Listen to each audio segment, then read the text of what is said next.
Hello, how are you all? Welcome back to my daily vlogs where I take up some literary topic and we do some analysis of that. Now, in the last few classes, I have been talking about Shakespeare's Macbeth, especially the banquet scene. So this is the second vlog on the banquet scene, and I hope to wrap it up in this vlog itself. If not, we might have a third part of it as well. I have previously posted some videos on the banquet scene. So anybody who is here on this video for the very first time, you can go ahead and check those videos out as well. I hope they are very interesting and informative at the same time.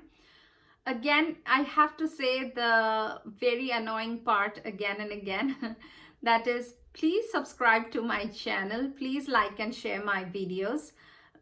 Anybody who's viewing this video, I would earnestly request, please subscribe as well, please. And do leave your comments, because your comments tell me if my videos are helping you out in any which way or not. So in the last vlog, which was about Shakespeare's Macbeth and especially the banquet scene, I had stopped at a point where Macbeth is informed about the death of Banquo and the escape of Fleance. And we had also discussed that Macbeth suddenly loses his control and his voice, and he feels a little shaken. The banquet scene, as I said, is utmost is absolutely dominated by Lady Macbeth. And whenever we see that Macbeth is a little out of his confidence and a little out of his spirit, it is Lady Macbeth who comes forward and takes charge. So when Macbeth gets to know that the job is half done, Banquo is dead, but Fleance is not, he feels a little shaken. And the peace of his mind and the control of his senses seems to be disturbed. And who comes to his rescue? Of course, Lady Macbeth. And Lady Macbeth says, "My royal lord, you do not give the cheer, the feast is sold, that is not often vouched. While 'tis a making, 'tis given with welcome to feed were best at home. From thence the sauce to meat is ceremony, meeting were brave without it." So again, she tries to incorporate Macbeth into the ceremony. And she's like, "Where are you? Why do you look so lost? Come on, come back. Everybody is waiting for you." So again and again, Lady Macbeth makes this attempt to bring back Macbeth into normalcy. Whenever he is a little shaken, a little out of his spirits, it is Lady Macbeth who taps upon him and reminds him that, they have this act to put up. They have this, mask to cover up their emotions. And she asks him to come back. And of course, as I said, that sitting down in order is a big symbolism throughout the banquet scene. Whenever Macbeth makes an attempt to sit down on the seat of the king, there is something that doesn't allow him to. Earlier, when he made an attempt, he was disturbed by these the murderers who came with the news, and now he's again coming back and he makes an attempt to sit down, and he is again disturbed when Ross says his absence, sir, lays blame upon his promise. Please your highness to grace us with royal company. So they terribly want to put the blame of the death of Duncan on somebody. And now it is now, of course, it was Duncan's two sons, Malcolm and Donalbain. And now they are also thinking that probably Banquo, who's absent, who has been murdered by the hired murderers, that same Banquo definitely has to play a role in this plotting as well, because he's absent.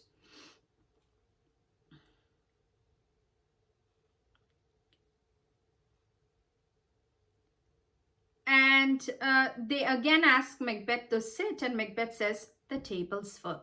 So there is no place for him. Of course, he is the one who is the illegal usurper. So therefore, there is no place for him in this table of law, order, and hierarchy.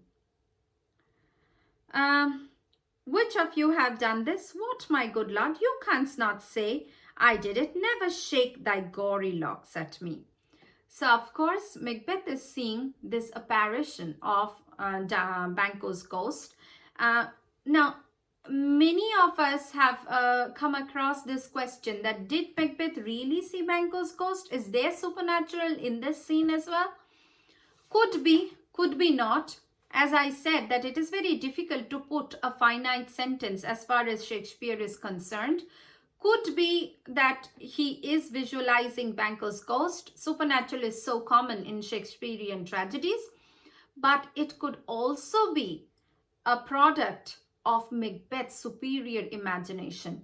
And that, can be validated because of the dagger scene, where he could actually visualize the dagger and the blood spilling from its edge. So could be not. We do not know. Gentlemen, rise, his highness is not well. So Ross thinks it is very weird that Macbeth is talking in these, in these riddles. Who is he talking about? Who is shaking his gory locks? Gory means bloody, covered, smeared with blood. Gory locks at him. Who is he talking to? And as I said, the one person that entirely controls and dominates the banquet scene is Lady Macbeth. Now, this is the last time that we see the strong Lady Macbeth. After this, we never see Lady Macbeth as strong and as controlling and as dominating ever again. After this, we just see her crumbling into pieces. Sit, worthy friends, my lord as often does. She's like, sit down. It's don't worry, it's all fine. Because sometimes Macbeth behaves like this. It's okay. And had been from his youth. Pray you keep seat. So she's trying to control. She wants the banquet to happen. Because if the banquet successfully takes place, that will be the seal of Macbeth's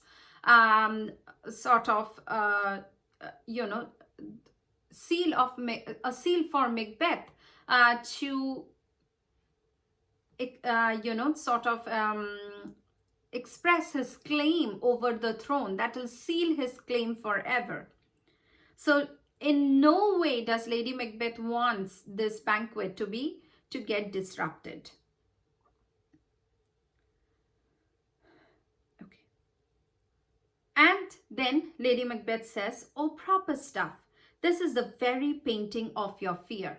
Now, this again takes us back to the scene just after the death of Duncan, where Macbeth says that he has blood all over his hands. Again, his imagination maybe. And Lady Macbeth is controlling him and controlling the situation by saying, a little water clears us of this deed. We see the essence of the same Lady Macbeth here as well, but now she's even more powerful, even more confident, even more controlling. When she says, this is the very painting of your fear.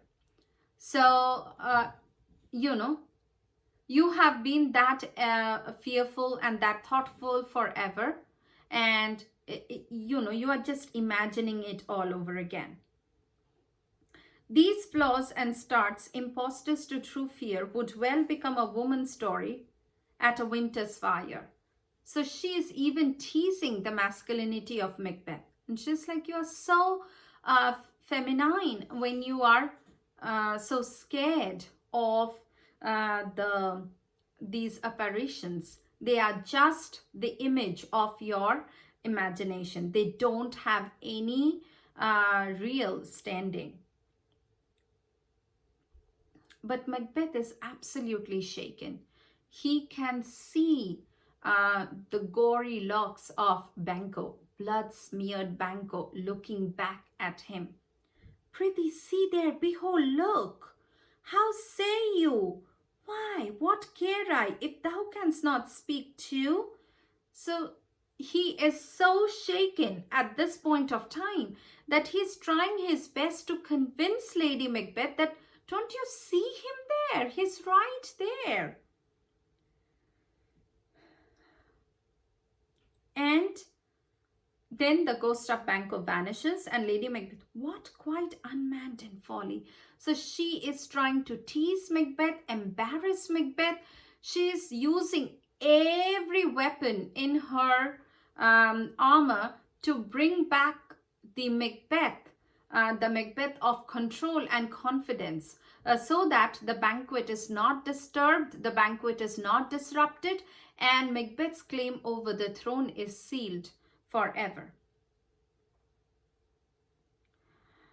And then she says, fie for shame. Aren't you ashamed of yourself? Aren't you ashamed that you are so shaken up by an apparition which is completely the product of your imagination? And Macbeth says, blood hath been shed ere now, I the golden time, ere human statute purged the gentle wheel, and since 2 murders have been performed, too terrible for the ear, the times have been that when the brains were out, the man would die, and there an end. But now they rise again. So, Macbeth cannot comprehend the reason for the return for Banquo. And he's trying to justify his act. And he's like, people have killed one another, people have murdered one another, and very, very unjust and unlawful deaths have happened as well. Take for instance the murder of Brutus. Take for instance so many noble person being killed by their very honest supporters. But they did not come back. But why is then Banquo coming back? He's dead. He should just go and rest in peace. Why is he coming back? And it is sort of a very funny justification at this point of time. Macbeth is trying to sort of justify his act by finding an analogy in other such criminal activities in the past. It is as if that, okay, since at that time that wrong happened and nobody protested it, now I am doing a wrong. Why are people protesting now? It is very ironical and very funny at this point of time. Okay. You have displaced the mirth, broke the good meeting with most admired disorder. So Lady Macbeth is very taunting, is in a very taunting mood at this point of time, and she's like, wow, you did a good job in destroying this banquet forever. You should be very happy about it. And Macbeth, can such things be and overcome us like summer's cloud without our special wonder? You make me strange even to the disposition that I owe, when now I think you can behold such sights and keep the natural ruby of your cheeks when mine is blanched with fear. Macbeth cannot come to terms with reality. And he's like, how can you be so normal? How can you behave as if nothing ever happened? Is it like, it's almost like the cloud was here and now the wind blows it away and the cloud is not there. It's not as easy as that. How? And Macbeth is completely amazed and marveled by Lady Macbeth's control and confidence, and so are we. Every reader, every viewer at this point of time is completely sort of mesmerized by Lady Macbeth. How can she be so confident and so in control of the situation? And then, I pray you, speak not. He grows worse and worse. So Lady Macbeth realizes that Macbeth is about to spill the secret. And she is, when people are curious about what Macbeth is saying, what did he see? What is it? What secret is he hiding? Lady Macbeth again comes to the rescue. She is the person who's in charge of damage control in the entirety of the banquet scene. And she comes in that, oh, nothing, nothing, he always does like that. And, she completely hushes Macbeth, and she asks everyone to leave immediately. Okay. And then she says, at once, good night, stand not upon the order of your going, but go at once. So this is what they did not want it to happen. The order has been broken down, and Macbeth's authority or claim upon the throne has not been sealed. So she says, and these are very, very symbolic, when she says that stand not upon the order of your going. So you don't have to do it order in any order or any rank. Just go, just leave. So of course, this initiates the beginning of chaos, disorder, and anarchy that will be with Macbeth's rule, Macbeth's reign forever. Lady Macbeth, good night to all. And she bids them good night and just asks them to leave. Throughout the banquet scene, we see that Macbeth could not take a seat. Second thing is, his control and his poise of mind is gone.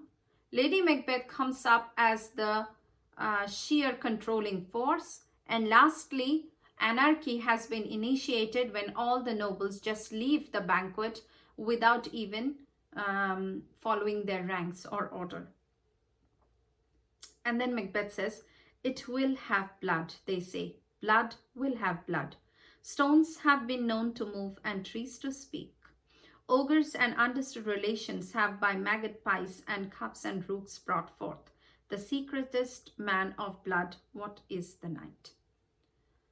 So Macbeth has unknowingly initiated this chain of blood, and it will claim more blood. It will not end as soon as Macbeth is on the throne. They thought it to end as soon as he gets the throne, but Macbeth realizes it is not that easy. And this circle of blood will quench its thirst with more blood. Lady Macbeth, almost at odds with morning, which is which? How sayest thou that Macduff denies his person at a great bidding? So now that the banquet has been disturbed and everybody leaves, Macbeth's attention is at once drawn to Macduff, and he is like, when everybody came, why didn't Macduff come? Does that mean he is not ready to accept me as the king? Is he hatching a plan for a betrayal? I hear it, by the way, but I'll send. There's not one of them but in his house. I keep a servant fed. I'll tomorrow, and bedtimes I will, to the weird sisters. Very important. The first time in Act 1, Scene 1, we saw it was the witches, the weird sisters, who were waiting for Macbeth to come. But this time, they did not come to him. It is he who goes to the witches.